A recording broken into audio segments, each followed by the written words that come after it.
Olá meus amigos, olá meus irmãos, a graça e a paz de Jesus seja com todos vocês. Graças ao bom Deus, nós estamos aqui mais um momento agradável na presença do nosso Deus poderoso.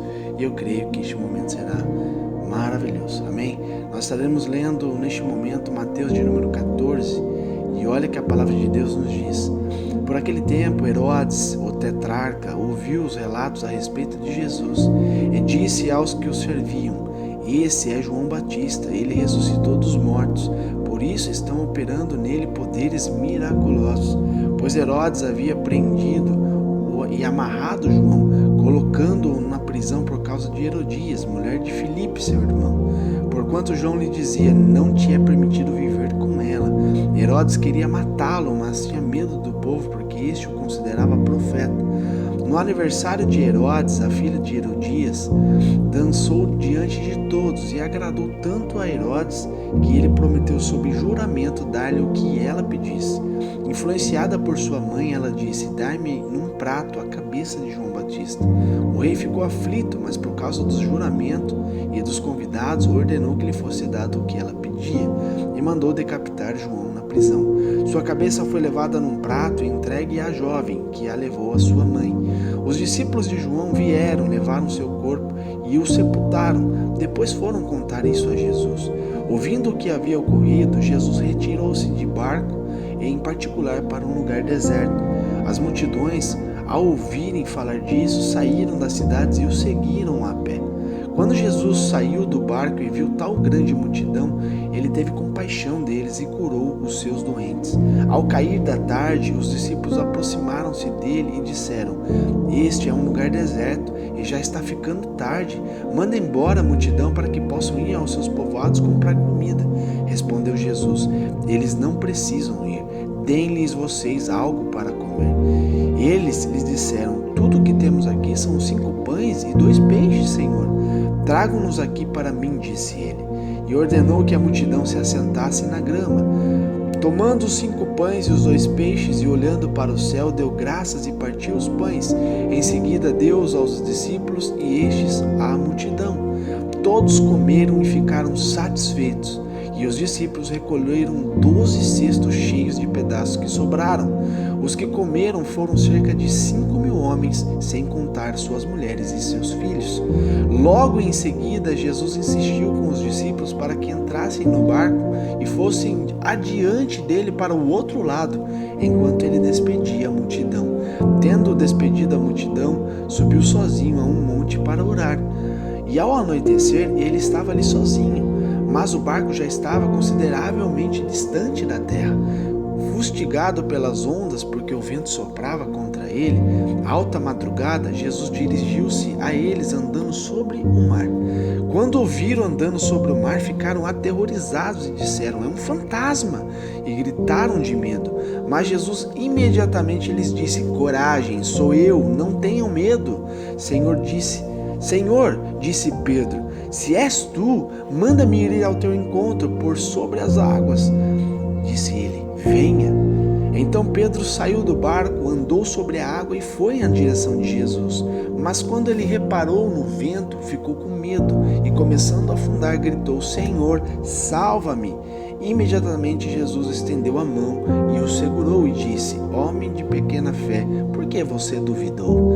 Quando entraram no barco, o vento cessou. Então os que estavam no barco o adoraram, dizendo: verdadeiramente tu és o Filho de Deus. Depois de atravessarem o mar, chegaram a Genezaré. Quando os homens daquele lugar reconheceram Jesus, espalharam a notícia em toda aquela região e lhe trouxeram os seus doentes. E suplicavam-lhe que apenas pudessem tocar na borda do seu manto, e todos que nele tocaram foram curados. Amém? Glórias a Deus por essa palavra maravilhosa. E nós estaremos agora neste momento refletindo sobre esses ensinamentos que se encontram em Mateus de número 14. Amém?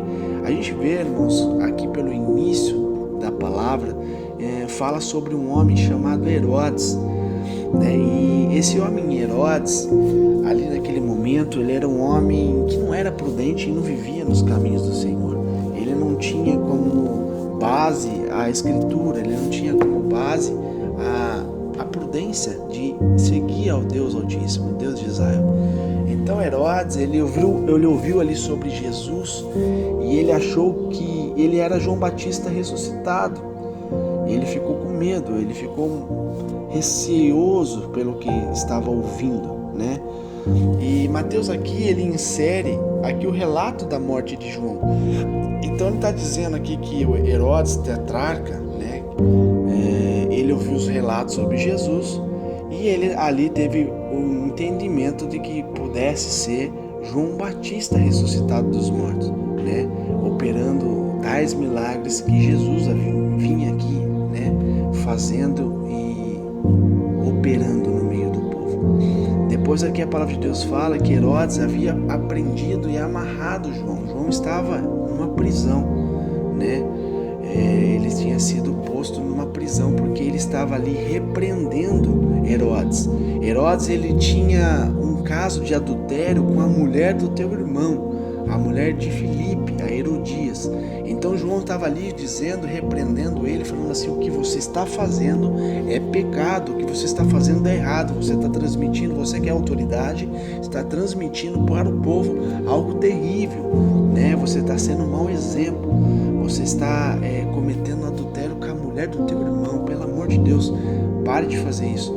E ali ele foi e colocou João numa cadeia, amarrado, por causa dele estar falando da palavra de Deus e corrigindo aquele homem. Então João ali dizia, né, que não era permitido viver com ela, ele não podia estar fazendo tais coisas, né? Então Herodes, ele queria matá-lo, sim, ele tinha vontade no seu coração de executar João Batista para ele poder se livrar de uma condenação, né? E mal ele sabia que isso estava vindo por parte de Deus. Deus estava orientando a João Batista sobre isso, né? Para que ele pudesse trazer sobre a vida de Herodes a correção. Então a gente vê, meus amigos, que Herodes, ele não quis aceitar a correção de Deus através da vida de João Batista. Ele simplesmente achou mais fácil matar esse homem, né, do que ser corrigido pela palavra de Deus. E como ele não podia matar João Batista porque ele tinha medo do povo, porque ele tinha medo que o povo considerava João Batista, o povo via o que João tinha feito através da palavra de Deus, então ele ficou com medo do povo se rebeliar contra ele. Então ele decidiu simplesmente colocá-lo numa prisão, amarrado, né? E Herodes, ali num dia de festa, no aniversário dele, né, a filha de Herodias ali começou a dançar diante de todos, e a palavra de Deus fala que todos se agradaram, inclusive Herodes. E nesse momento de euforia, nesse momento, né, ali no ânimo, acredito que estavam todos embriagados, né, através, você imagina, numa festa, ainda mais dentro de um reino onde tinha bebidas, tinha mulheres. Então acredito que estava ali todos não em sã consciência, né, mas sim na insanidade. E ali ele fez algo para aquela mulher que estava dançando, um juramento. Ele jurou a ela que o que ela pedisse, ele lhe concederia, até se ela pedisse metade do seu reino, ele consideraria. Então a gente vê que essa mulher, muito astuta, né, usada pelo inimigo, ela, antes de dar uma resposta para o rei Herodes, ela simplesmente foi ter conselho com tua mãe. Ela foi até a mãe dela e perguntou: o que eu posso pedir a ele? Ele me prometeu que eu quiser, o que eu pedir ele vai me dar. E a mãe dela ali, influenciando ela, disse para que João fosse executado. Então o rei ali, ele ficou aflito, porque ele queria matar João Batista, mas ele sabia do perigo que ele correria se ele me matasse. Mas como ele jurou, e o juramento de um rei não pode ser revogado, não pode ser cancelado, né? Então ele ficou aflito, mas ele teve que cumprir o seu juramento, e ali ele mandou decapitar João na prisão. Então a gente vê, meus amigos, que a história ela é muito rica de detalhes, né? João era um homem íntegro ao Senhor, um homem que pregava a palavra de Deus. A gente vê desde o início João dizendo, né, sobre Jesus, e ele acabou tendo esse fim terrível, né? Mas ele cumpriu a missão dele até o final. E Jesus ficou sabendo desse ocorrido, e eu acredito sim que Jesus ficou muito triste, né, por isso, em termos humanamente dizendo, mas muito feliz também porque João estava com o Pai, né? João tinha a salvação. E a gente sabe que Deus ele se alegra na salvação dos teus filhos, porque o plano maior de Deus para mim e para você não é nessa terra, e sim na terra vindoura, né? Então Deus ele se alegra na morte dos seus justos. Por que a morte dos seus justos? Nessa morte terrena, que é passageira, mas passa a vida eterna àqueles que estão em Cristo Jesus. Amém? Então é um pouquinho, né? A gente está aqui sobre essa parte de Mateus 14, fazendo um pequeno resumo, né, do que aconteceu com João, como foi ocorrido, né, esse fato. Posterior a isso, a gente vê que Jesus ele se retirou, né, daquele local que ele estava de barco, ele foi ter uma comunhão com Deus.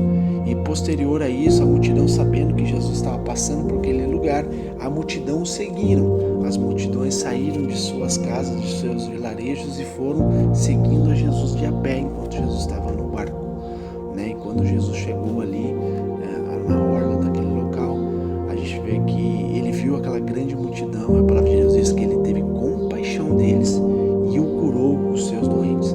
Então é uma palavra de Deus ao nosso coração, pois o Senhor, nosso Deus, ele não muda, ele é o mesmo ontem, hoje, será eternamente o mesmo. Deus ele se compadece dos teus filhos, Deus se compadece do teu povo, aquele povo que busca com sinceridade a presença de Deus, aquelas pessoas que realmente querem viver algo novo a partir do Senhor, que querem se entregar, sabe, por completo, para serem transformados. E eu creio, né, piamente nisso, que nosso Deus ele se compadece desses corações e ele cura, sabe, os enfermos, ele transforma, né, a vida do necessitado, transforma a vida daquele que vivia uma vida de pecado e quer ter uma vida de santidade. Então Deus ele conhece o coração, e posterior a isso, ele conhecer o coração, quando há sinceridade e verdade no coração de uma pessoa para uma mudança, eu creio com toda fé que o Senhor sim atende os pedidos dessa pessoa e ele realmente transforma a pessoa de dentro para fora. Amém? Então a palavra de Deus fala que ao cair da tarde ali naquele momento que eles estavam ali naquele local, os discípulos aproximaram-se dele e disseram, né, que aquele lugar era um lugar deserto, já estava ficando tarde, já estava escurecendo, e aquele povo estava começando a ter fome não só a fome espiritual, porque Jesus estava trazendo ali sobre eles o alimento espiritual, curando aquele povo, mas sim também a fome física, né? Então Jesus respondeu ali aos discípulos que estavam querendo despedir aquela multidão de volta para suas casas, mas Jesus respondeu: não, eles precisam comer, dê de comer a este povo, né? Então ali os apóstolos disseram a ele: Senhor, mas nós só temos aqui 5 pães e 2 peixes, acredito que só nós podemos comer isso, como nós vamos fazer? E Jesus ali, né, ensinando os discípulos que tudo é possível para aquele que crê, ele disse: tragam-me aqui estes pães, estes peixes. E ali ele levantou o olhar ao Senhor, ao Deus Altíssimo, ele consagrou ali aquele alimento e o Senhor multiplicou, né? Então a gente vê um grande milagre que Jesus estava fazendo aqui novamente para aquele povo, para saciar a fome daquele povo. Ele alimentou ali 5.000 homens, fora as suas mulheres e suas crianças. Nós podemos aí fazer um cálculo básico, a gente pode ver que tinha mais de 10.000 pessoas com toda certeza. Então a gente vê que através de 2 peixes e 5 pães o Senhor alimentou mais de 10.000 pessoas. Então a gente vê que o Senhor a todos os tempos estava fazendo ali milagres miraculosos, mostrando o poder de Deus através da vida do homem, através da vida de Jesus Cristo, que era um símbolo para que todas as pessoas pudessem ver nele a presença do Deus Altíssimo e que ele servisse eternamente, né, de um exemplo. Por isso que eu e você estamos aqui através da palavra de Deus, né, aprendendo com Jesus Cristo todas as coisas que devemos fazer até hoje, né? Então a gente vê que nosso Deus ele é maravilhoso, o amor dele para conosco é perfeito e nós temos que dar sim valor, muito valor a tudo isso que o Senhor nos ensina. Amém? Então, posterior a isso, mais um milagre que Jesus operou ali no meio da multidão. A palavra de Deus fala que os apóstolos posteriormente entraram num barco, né, enquanto Jesus estava orando, e eles foram adiante de Jesus. Jesus ordenou ele, enquanto eu vou me despedir aqui do povo, vou continuar falando com o meu Pai, vão à frente de mim, vão na minha frente, entrem no barco, atravessem este mar, este lago, e eu vou posterior a tudo isso. E eles fizeram o que Jesus ordenou. Eles saíram, acredito, aí uns 5, 6 quilômetros à frente de Jesus, e já era de madrugada, já era de noite. E a palavra de Deus fala que começou a ter um vento muito forte, né? As águas ficaram agitadas, o barco começou a balançar, e de repente eles olham para o mar. Eu vejo só naquela claridade da lua, e eles veem um ser, né, andando sobre as águas. Eu acredito que todos nós, né, meramente mortais, eu acredito que ficaríamos assustados, sim, né? O primeiro impacto seria um espanto, e foi o que aconteceu. Eles ali imaginaram, eles ficaram aterrorizados, disseram: meu Deus, é um fantasma, quem é este? Né? E eles gritaram ali de medo, ficaram todos, né, com muito medo. E ali Jesus imediatamente lhes disse: ei, coragem, homem, sou eu, não tenham medo, né? E algo muito lindo que está lá no versículo 28, a gente vê que Pedro, ele era um homem bastante ousado, né? E ele diz: Senhor, né? Com aspas aqui, então tá tendo uma dúvida, né? Ele tá querendo realmente pôr à prova aquilo que o Senhor tinha dito a eles, né? Sou eu, o mestre. E ele põe aqui a dúvida em uma posição de tirar prova disso, né? Ele fala assim: disse Pedro, se és tu, não está sendo uma afirmação, se és tu, manda-me ir ao teu encontro por sobre as águas. Logo Jesus responde a ele com uma só palavra: venha. Venha. Então respondeu ele: venha. Pedro saiu do barco, andou sobre a água e foi na direção de Jesus. Então ele começou colocando à prova. O Senhor entrou ali na jogada dele e falou assim: então venha. Você quer colocar a tua fé em ação? Então venha. E ele começou sim a andar sobre as águas. Ele viu que ele estava andando sobre as águas. Então já mais um milagre, é algo poderoso. Imagina um homem andando sobre as águas, né? Mas a palavra de Deus fala que ele olhou para circunstâncias, ele olhou para o ambiente, ele saiu do mundo espiritual, onde ele estava executando a fé dele, onde ele estava colocando em ação a fé dele, e ele entrou para o mundo físico, né? Ele olhou para o vento, e nisso que ele olhou para o vento, ele ficou com medo, ele deixou o medo entrar no coração, e posterior a isso ele começou a afundar. O que nós podemos aprender com isso, meus amigos? Quantas das vezes nós começamos a colocar a nossa fé em ação, através de uma circunstância, através de algo que nós estamos passando, nós clamamos ao Senhor, temos fé, e a gente começa a entrar num plano de milagre, e de repente no meio do caminho a gente olha para as circunstâncias, nós olhamos para o ambiente físico e nós passamos a ter medo ou duvidar no coração.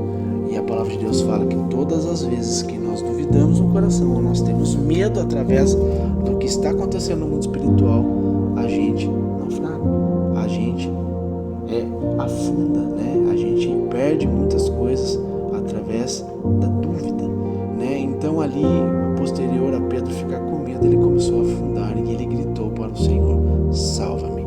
Então o Senhor imediatamente estendeu a mão a ele, segurou ele, levantou ele e disse: homem de pequena fé, por que você duvidou? Você começou certo e terminou errado. Se você não tivesse duvidado no teu coração, você teria pelo menos me dado um abraço aqui no meio do mar, por cima das águas. Então a gente vê, meus amigos, que, né, para nós adquirirmos uma fé inabalável, é necessário nós praticarmos, né? Para que você possa fazer a sua fé crescer, você precisa regar a tua fé, você precisa cultivar a sua fé, você precisa colocar em ação, né? E eu posso te dar uma dica pelo que eu tenho feito ao longo desses anos, que eu estou vendo a mão do Senhor agindo grandemente na minha vida, na minha família, no meu ministério. Nós temos que estar cultivando isso. Diariamente nós temos que estar tendo uma comunhão com o nosso Deus. Diariamente nós temos que estar conversando com Ele, buscando nele, né, as saídas da vida, buscando nele o milagre, buscando nele o entendimento, buscando nele a vida, né? E consequentemente, nessa busca nossa diariamente, a gente começa a praticar a nossa fé, sabe? Para cada pessoa é de uma forma, mas comigo, conforme eu continuo buscando o Senhor, conforme eu consigo me doar ao Senhor, né, praticando a fé, a gente começa a ver um milagre, a gente começa a ouvir a voz de Deus, passa ali semanas ou meses de oração, daqui a pouco o Senhor responde uma oração tua, você ouve o próprio Deus falando ao seu coração e te trazendo a revelação, às vezes daquele momento que você está passando ou do futuro que Ele fará na tua vida, ou na tua família, ou na tua cidade, ou no teu país. O nosso Deus, Ele fala com o ser humano, aquele que busca em espírito e em verdade. Deus fala, meus amigos, né? Deus, ele faz o pecado ser dissipado, né, para aqueles que realmente buscam em Deus, sabe, a santidade. Isso não tem preço que pague, é maravilhoso. Isso nós devemos adorar ao Senhor a todo tempo, e é o que este povo fazia através dos milagres do Senhor. Eles adoravam ao Senhor pelos milagres, eles adoravam ao Senhor pelo poder de Deus sobre a vida dele. E depois que ele morreu por mim e por você, ele nos deixou o que estava nele, o Espírito Santo de Deus. Por isso que eu e você somos chamados para fazer coisas maiores. Temos sim a obrigação de pregar o Evangelho, a verdade, o Evangelho sem maquiagem, o Evangelho nu e cru, meus amigos, é o que Jesus ensinava, né, para ter vida e vida em abundância. Não existe atalhos, não existe, sabe, enfeites no Evangelho, não existe propostas a não ser salvação. O Evangelho é uma conversão para a salvação, nada mais do que isso, né? Então a gente vê que o mundo hoje colocou algumas coisas, né?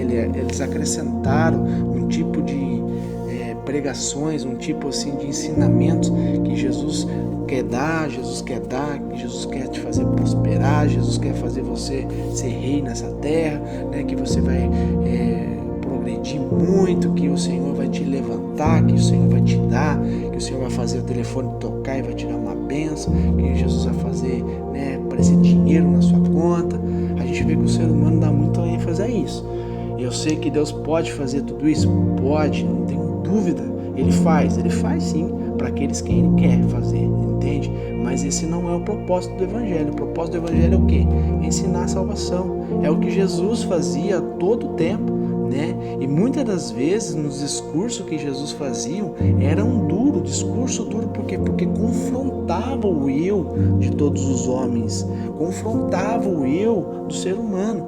E quando eu e você somos confrontados através da palavra de Deus, é muito, muito comum o ser humano se fechar, o ser humano ficar bravo, angustiado, o ser humano fica o quê? Virar as costas, falar assim, peraí, tá me confrontando, tá falando que eu tô fazendo tudo errado, tá falando que eu não estou no caminho certo, tá falando que eu tenho que me doar, tem que falar que eu tenho que me negar, tem que falar que eu tenho que vender tudo que eu tenho para seguir a Jesus, né?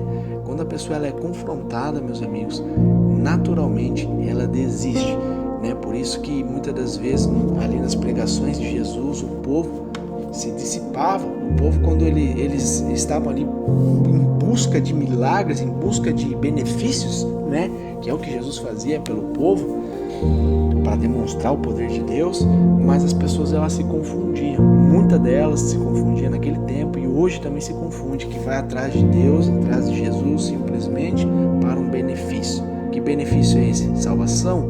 Não, muitas das vezes não. Benefício para uma casa própria, benefício para um carro, benefício para uma empresa, benefício para dinheiro na conta. E as pessoas só começam a ir atrás de benefícios terrenos. E é onde o benefício maior que Deus quer nos dar, através de Jesus Cristo, é a salvação. Entenda? Salvação é o que é mais importante para mim e para você, né? E as demais coisas o Senhor vai acrescentar na medida certa para cada um, pois Ele conhece o coração das pessoas. Então, meus amigos, esse é o ensinamento de Mateus 14. Nós sabemos que o Evangelho é uma caminhada de muito sofrimento. O Evangelho é uma caminhada de muita renúncia. O Evangelho é uma caminhada de a gente negar a nós mesmos todos os dias, ao ponto de nós ficarmos fortes espiritualmente para subjugar as nossas vontades carnais que são pecaminosas e levam o ser humano para o inferno. Então é muito importante eu e você entender que nós vivemos uma vida digna com o Senhor requer muito de todos nós. A gente vê que todos os discípulos do Senhor, todos os profetas do Senhor passaram por coisas terríveis, ainda mais naquele tempo que era olho por olho, dente por dente, que era pago com sangue. Hoje nós ainda temos uma condição um pouco mais sadia, em termos de perseguições, mas ainda existe muito. Ao mundo existe ainda muitas perseguições que são pela carne, sangue por sangue. Mas graças a Deus nós aqui temos esse livre acesso às pessoas de levar a palavra de Deus. Por isso, meus amigos, não se desanima. Por isso, meus amigos, não deixe ser enganados, Não abra o seu coração para um ensinamento errado da palavra de Deus.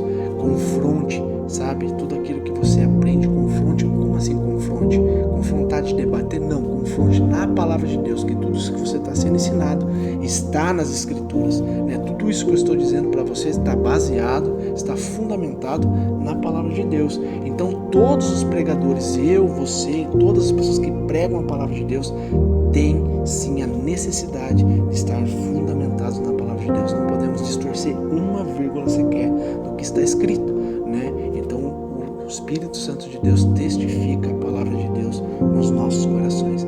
Então fique firme, não desanima, não deixa as palavras serem invertidas, os valores dentro do teu coração, para que você possa sim ser fortalecido pela palavra de Deus, ser transformado num homem, numa mulher, segundo o coração de Deus, para praticar o Evangelho e pregar a palavra de Deus a todas as pessoas. E eu e você temos uma única missão: salvar vidas. É o que as pessoas faziam no passado, fazem no presente e farão no futuro: salvar vidas. Você quer ter um galardão com Deus, você quer ter a recompensa do Senhor, a grande recompensa, que não é dinheiro, não é carro, não é isso que Deus promete para mim e para você. Se você quer ter vida e vida em abundância e viver o sobrenatural no mundo do Senhor, se entregue por completo, viva a vontade dele, e eu creio que ele vai te mostrar o caminho. Amém? Deus te abençoe, meus amigos. Esse é Mateus de número 14, palavra de Deus, que tudo que o Senhor colocou no meu coração, e eu creio que foi edificante. Então não guarde só para si, compartilhe entre as pessoas, entre seus amigos, seus irmãos. Eu creio que todos nós seremos grandemente abençoados pela palavra de Deus. Deus te abençoe